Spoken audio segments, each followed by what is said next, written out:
In December, a record-breaking snowstorm knocked out power to hundreds of thousands of PG&E customers. Some customers went weeks in the dark wondering what happened. KCRA 3 investigates. Brittany Johnson searched for answers, and during that investigation into the outages, she uncovered documents explaining a different problem involving power poles that PG&E has known about for years.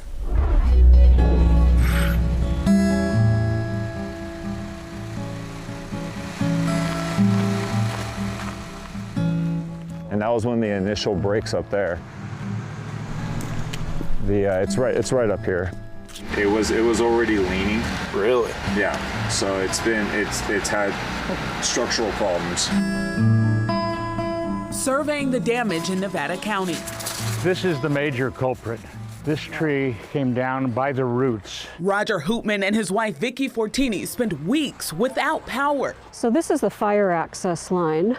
Oh, geez, Raj. Like their neighbor Wayne Pittman, residents in Chicago Park were frustrated with the long wait for information. I was calling 3 to 4 times a day, and at one point I was getting pretty mad. KCRA 3 investigators started looking into the reason behind the delay in power restoration. In our search for answers, we found documents explaining a different problem involving some PG&E power poles. The poles are treated with a solution called Cellon. The solution is meant to prevent infestation and rotting. But as the poles age, they can still be subject to dry rot. The CPUC says research has found Cellon-treated poles are more likely to be flagged for reinforcement or replacement once they are 42 years old. This year, 70% of PG&E Cellon-treated poles will be more than 42 years old. By the year 2030, all of PG&E's 543,000 Cellon-treated poles will be older than 42. KCRA 3 brought this issue to PG&E CEO Patty Poppe. I often say, you can't fix what you don't know about.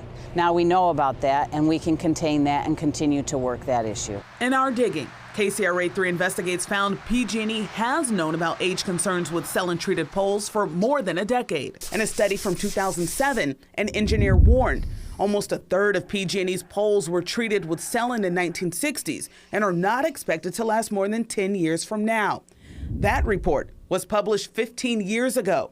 We are now 5 years past the warning date. We wanted to know, is PG&E planning to change out all of the poles? We change all poles out eventually. So yes, I mean, there will be a pole exchange process, but we'll be continuing to monitor that. Part of the problem, the poles can look okay even if they're not.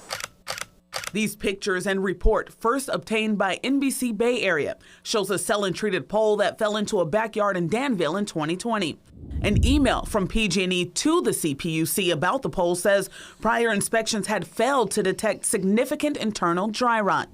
PG&E said following that incident, it created new inspection procedures to test for rotting. I would say on the Cellon poles, we can do inspections of those poles. We are doing inspections of those poles, and we're reporting routinely to the CPUC. PG&E wouldn't tell us the specific location of the Cellon-treated poles, but we do know in Placer, Nevada, and El Dorado counties alone, there are at least 78,000. Those counties had the highest rate of outages after the December storm. This is our 11th day without power. And now some homeowners are concerned. I have one right next to my house. So if something was to happen to this pole and it was weakened and I didn't know, it's definitely got me thinking. They have to come up with a better system in place, or give it up and turn it over to somebody else. Just this afternoon, PG&E reached out to KCRA 3 Investigates with more details about that December snowstorm. A spokesperson told us, quote, there is no evidence that Cellon treatment was a factor in storm damaged poles needing to be replaced.